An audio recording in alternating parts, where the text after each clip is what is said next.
नमस्कार, सत Shyamala news channel में आपका स्वागत है।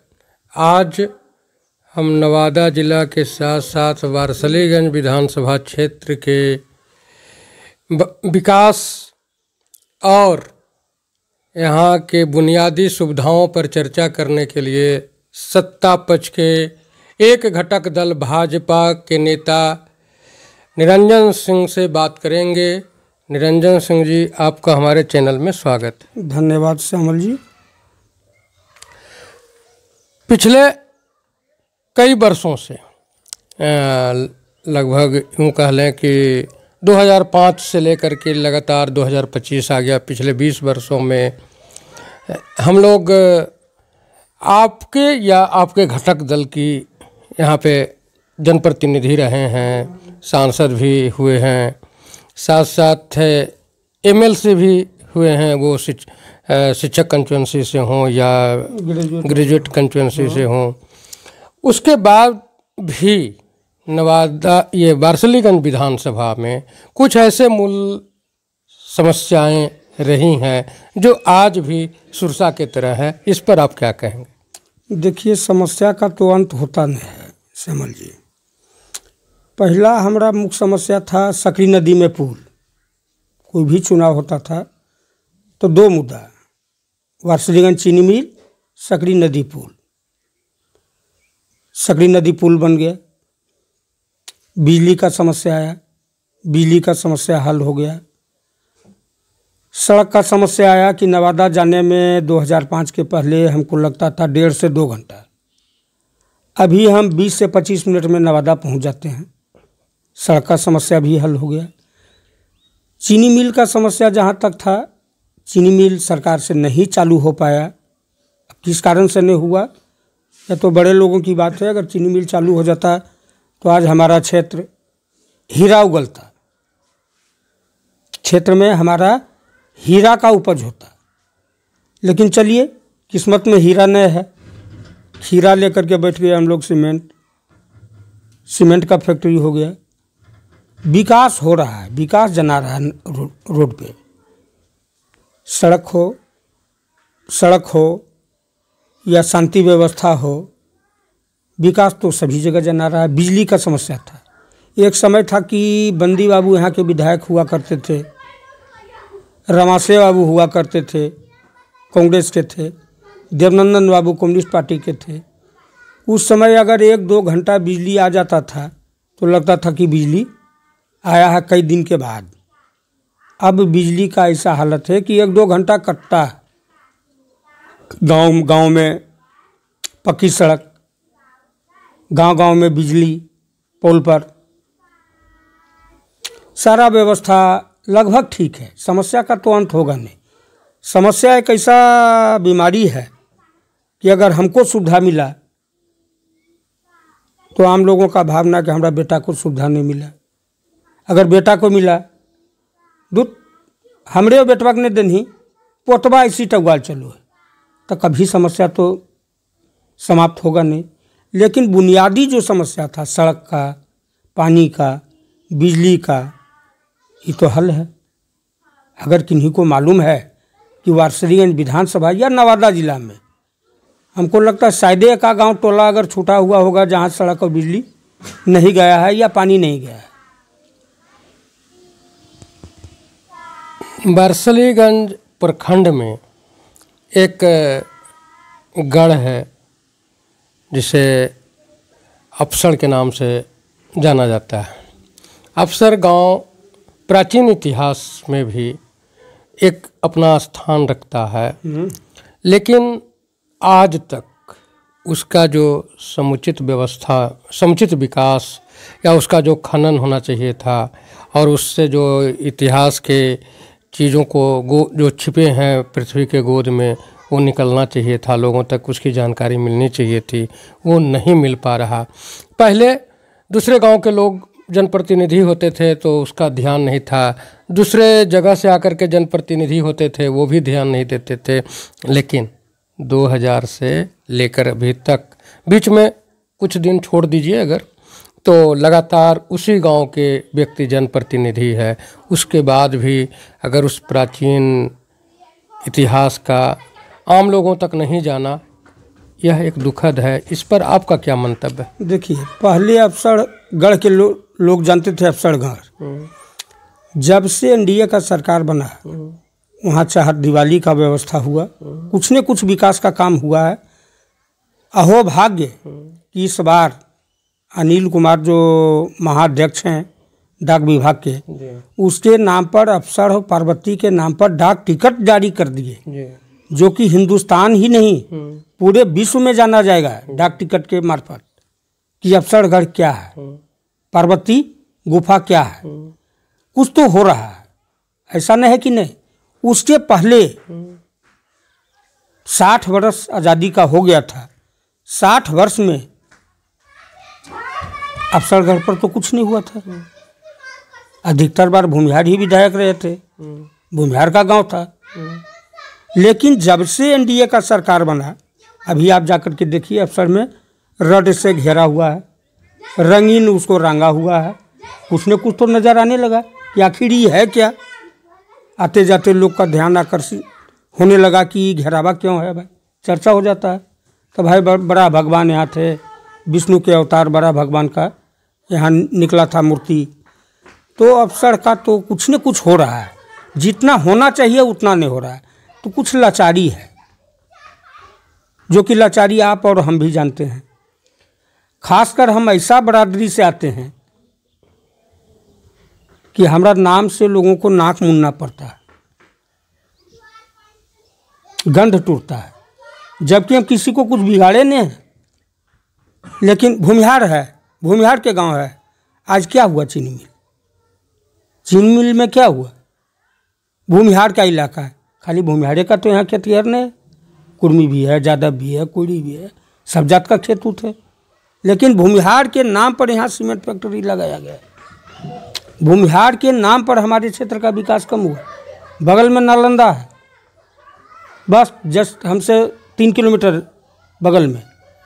नालंदा का विकास और नवादा का विकास में बहुत अंतर है। तो चलिए, रसगुल्ला नहीं मिला, रेवड़ी मिला, उसी से हम संतुष्टि कर रहे हैं। समय आएगा हमारा भी, कभी समय आएगा तो हम भी देखेंगे।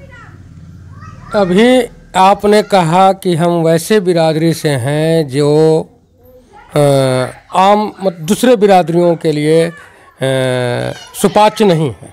सुपाच्य नहीं है, जब तक हमको गाली नहीं देगा, लेकिन उसका भोजन नहीं पचे। लेकिन आज जो मैं जानता हूँ, जहाँ तक मुझे जानकारी है, कि जितने भी शिक्षण संस्थान हैं, जितने भी अस्पताल हैं, या जितने भी सरकारी बिल्डिंगें बने हैं, उसमें अधिकतर ज़मीन आपके ही समाज के लोगों ने दान किया, आपके ही समाज के लोगों ने शिक्षण संस्थान बनाया। आपके ही समाज के एक व्यक्ति थे जो मगध विश्वविद्यालय बनाने के लिए बोधगया में पूरा का पूरा ज़मीन अकेले दान कर दिए थे। फिर आज यह स्थिति क्यों? देखिए, कोई भी जो हमको गाली देते हैं, भूमिहार मतलब क्या? भूमि का मालिक।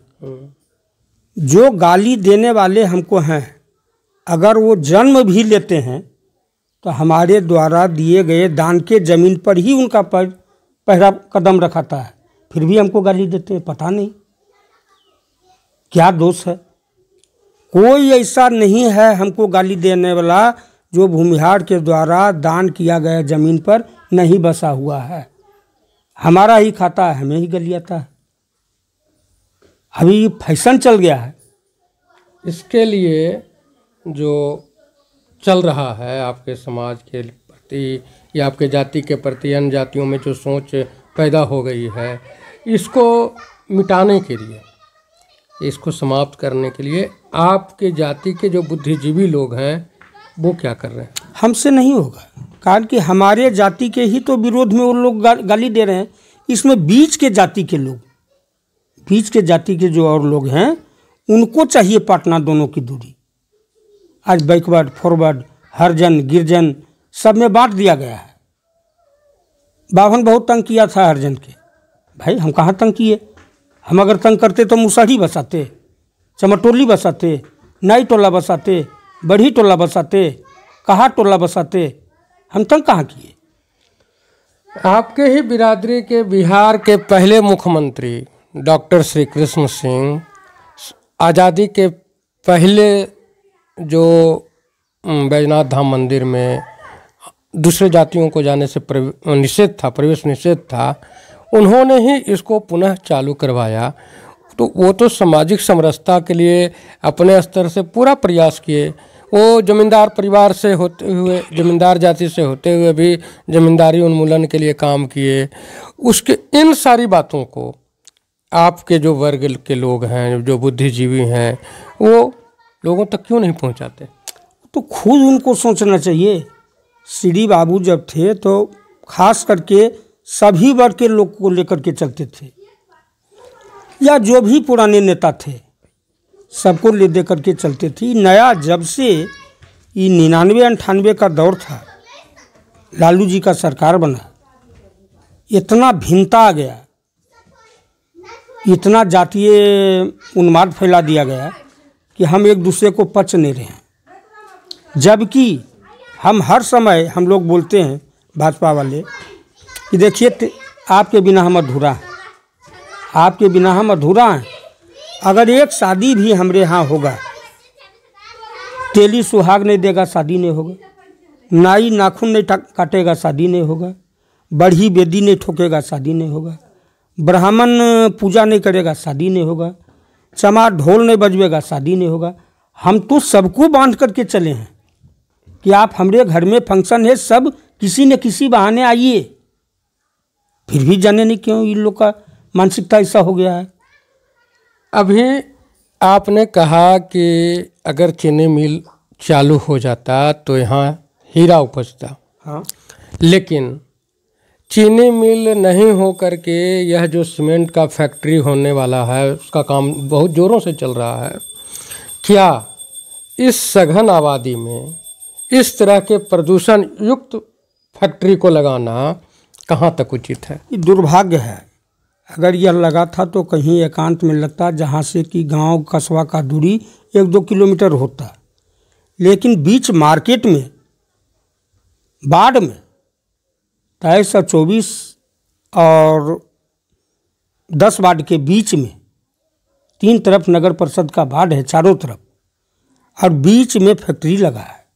शहर का आबादी घना होता है, यह तो बहुत दुष्प्रभाव होगा, दुष्प्रभाव पड़ेगा। सर, एक आप ही के क्षेत्र में, आपके ही प्रखंड में आपके जो सीओ हैं, उन्होंने एक उपजाऊ ज़मीन को, आप ही के प्रखंड के किसी गांव में एक उपजाऊ ज़मीन को खेल का मैदान घोषित कर दिए। क्या उपजाऊ ज़मीन खेल का मैदान घोषित करना सीओ साहब का अधिकार है? नहीं। अगर वह बिहार सरकार का ज़मीन है और कोई व्यक्ति ऐसे ही उस पर फसल उपजा रहे हैं, तब तो घोषित होना चाहिए कि अगर बिहार सरकार का है, वह ज़मीन जो अगर है रैयती है, तो सीओ साहब के अधिकार में यह नहीं है और यह गलत किए हैं। सर, अभी हाल फिलहाल में जिस रेफरल अस्पताल का निर्माण हमारे पूर्व के मंत्री ने किया था, रेफरल अस्पताल अब जिस तरह का उसको चलना चाहिए उस तरह से वो आज तक चला नहीं। लेकिन उसके बावजूद 2 दिन पहले उसी अस्पताल के बगल में जो तालाब हैं, वहाँ बच्चों के लिए लाभदायक दवा को उस तालाब में फेंक दिया जाता है। इस तरह के लापरवाही को आप क्या कहेंगे? सरकार को बदनाम करने का यह साजिश है।